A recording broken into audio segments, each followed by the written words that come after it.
Au sein de cette opinion qu'on entend des critiques du genre, on prend les mêmes et puis on recommence. Voilà, depuis ces 30 dernières années, c'est des noms que nous avons entendus et qui sont revenus encore. Surtout qu'on pensait que les réformes politiques du président Patrice Talon pour rationaliser la vie politique et la fonction politique, justement, pas au détriment du dîner du contribuable, eh ben, certains qui étaient à la retraite sont remis en selle. Mais pourquoi vous vous priveriez d'expérience et d'efficacité de personnes qui ont eu l'occasion de faire leurs preuves? En l'espèce, s'agissant du Sénat, la loi a dit, donc prescription légale, les anciens présidents de la République. Oui. Bon, c'est des gens qu'on a déjà vus, qui ont fait leurs preuves. Mais la loi dit que ces personnes vont siéger au Sénat. La même loi dit que si vous avez été président de l'Assemblée nationale ou de la Cour constitutionnelle et que vous avez exercé au moins la moitié du mandat, vous êtes éligible pour siéger au Sénat comme membre de droit. Et puis, il y a d'autres personnes, j'ai dit, notez-le bien, si à un moment donné de la vie du Sénat, les membres de droit atteignent les 25, il n'y aura aucun besoin d'aller chercher d'autres personnalités pour les compléter, comme nous avons vu hier.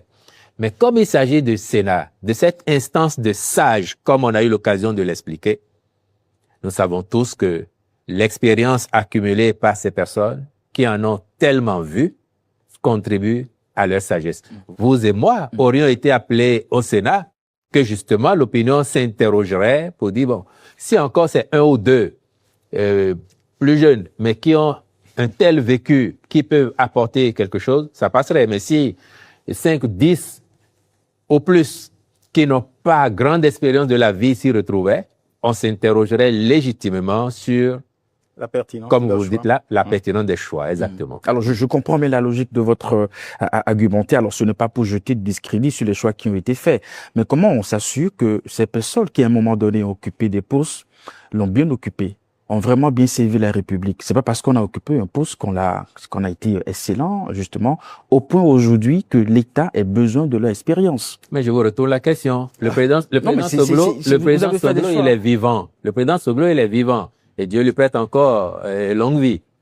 Est-ce que ça a été un bon président pour le Bénin? Oui, à ces exceptions près. Le président Boniaï, le président Patrice Talon, nos anciens présidents de la République, est-ce qu'ils ont rendu des services à notre pays? Vous avez capté la relance vicieuse d'Éric? Oui, qu'est-ce qu'il dit? Non, vous avez le président Soglo, oui. Et puis après le président Boniaï. Oui, oui. Après, c'est toujours relatif. Vous connaissez mon opinion sur la gouvernance du président Boniaï, mais c'est pas ça qui entre en ligne de compte aujourd'hui. La qualité en ce qui le concerne, c'est d'avoir été président de la République. Tous, en tant que Béninois, nous lui avons confié la gestion de notre pays. Qu'il ait bien fait ou pas, il a accumulé une telle somme d'expérience que son regard, son propos, ça va être utile au sein du Sénat. Le président Patrice Talon, il a beau avoir le bilan époustouflant qui est le sien, il y a des Béninois qui considèrent que son magistère n'a pas été positif, n'est-ce pas? Donc c'est relatif. Mais l'expérience que ces personnalités ont accumulée, leur vision plus large du fait de la position qu'elles ont occupée, font d'elles des sages utiles à notre pays dans le contexte du Sénat tel que nous l'avons bâti. Quand vous allez ailleurs où l'expérience du Sénat existe, vous avez bien des pays où les anciens présidents de la République sont appelés d'office à siéger au Conseil constitutionnel, par exemple. Bien sûr.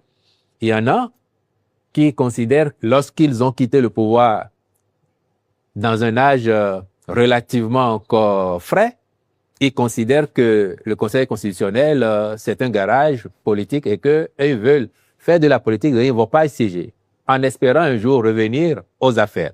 Et puis le temps passant, ne revenant pas aux affaires, ils se résolvent finalement à aller siéger au Conseil constitutionnel ou au Sénat ailleurs, comme ça existe.